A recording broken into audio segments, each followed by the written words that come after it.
and our path on disproportionality.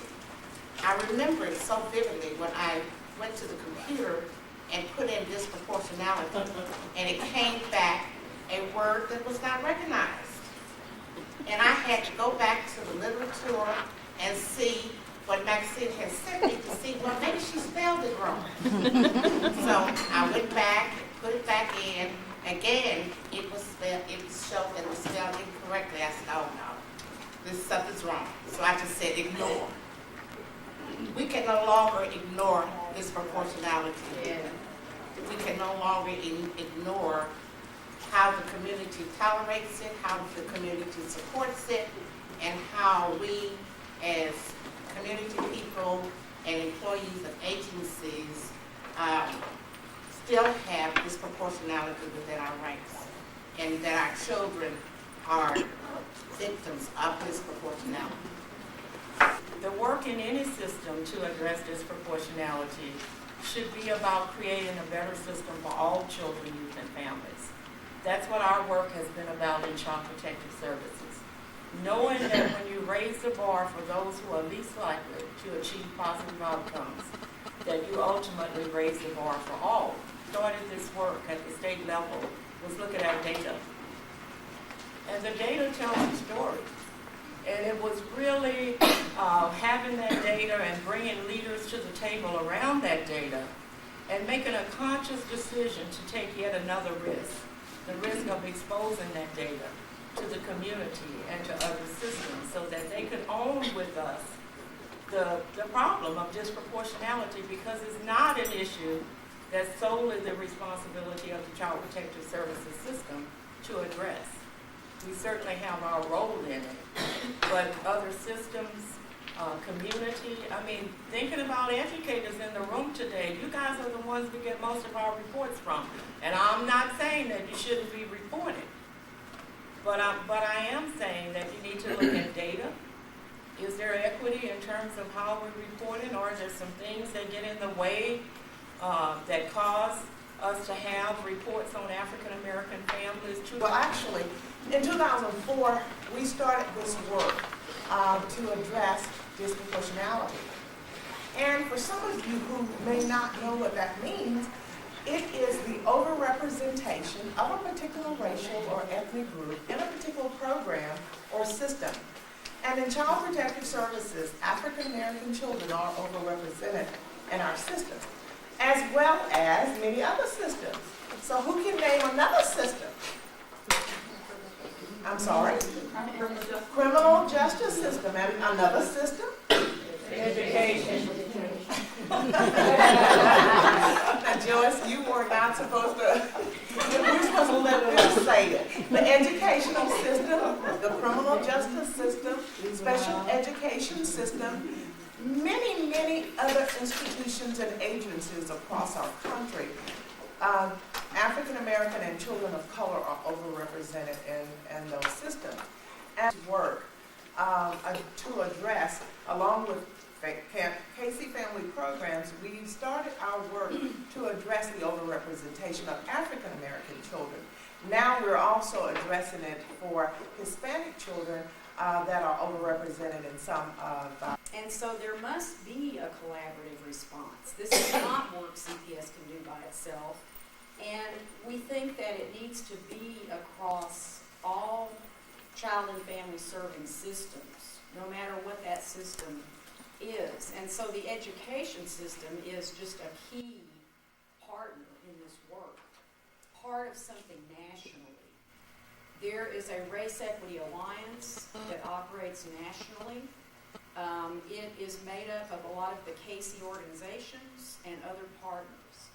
And it crafts a vision for eliminating disproportionality across the country.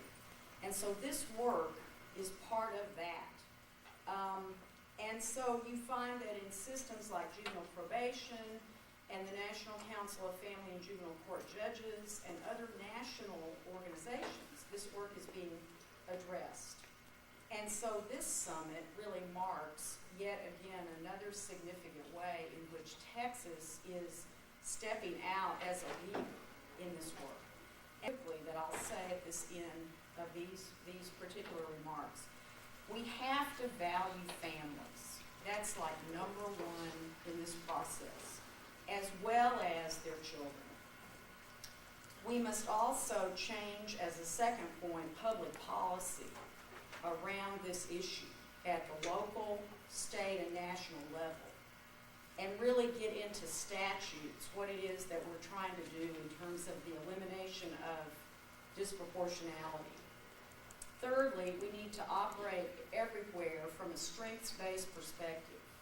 And that means that we operate from a perspective of knowing that communities, as well as children, youth, and families, have strengths. And fourth, that we must value those communities and their history and their strengths and their capacity to basically know what they need. That it's not about us telling them what they need. We should be going to communities and asking what they need. And then we must value a collaborative approach and join with communities to co-lead this work, because they really make it authentic for us and for other systems. And then finally, we need to listen to the young people and the parents and their voice if this work is going I'm Zoe Conley, like she said, youth specialist for Region 3. And today I just want to talk a little bit about the impact foster care had on my educational experience. And I came across a really good article from the Center for Public Policy Priorities entitled "The Texas School Disciplinary System and Foster Children." And it had very interesting points in the article that made me really put in perspective a lot of things happening in foster care, how it impacted my educational experience. And one thing it talked about was, a lot of it talked about just the abnormal result, the fight or flight hormone, the chronic overstimulation of anxiety and fear in response to abuse and neglect. And coming into foster care, the first time I was 5 years old and I aged out at 18. In that time, I was in about 8 different placements. And when I first came in foster care, really frightening experience. I was 5 and I remember like yesterday just running, hiding in the closet, like I'm not going with this lady, I don't know her. And my mom just telling me, go, it'll be okay, you'll be back home before you know it, it's not a big deal. And little did I know I would never return home until 18 years old.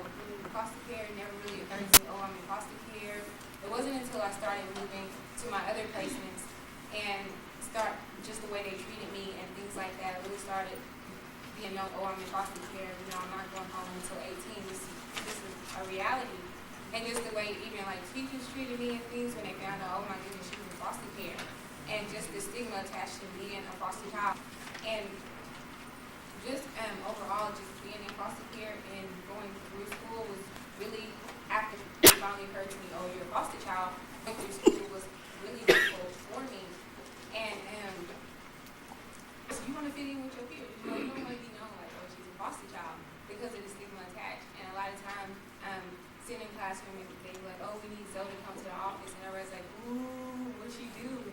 And it was just my caseworker coming to visit me. And I was kind of like, oh my goodness, this is so embarrassing.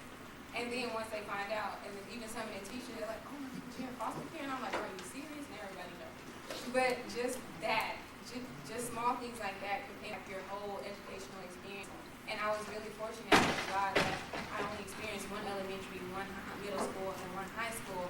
District to make sure that the student is prepared to go to college. If there is a foster youth in special needs, the student needs to make sure with an advisor that they call the admissions office at the college and see if they can speak to a disability service program specialist at the campus. Help, such as if I had an IEP all through high school, what would I need to supply other than the IEP to receive services and accommodations at your college?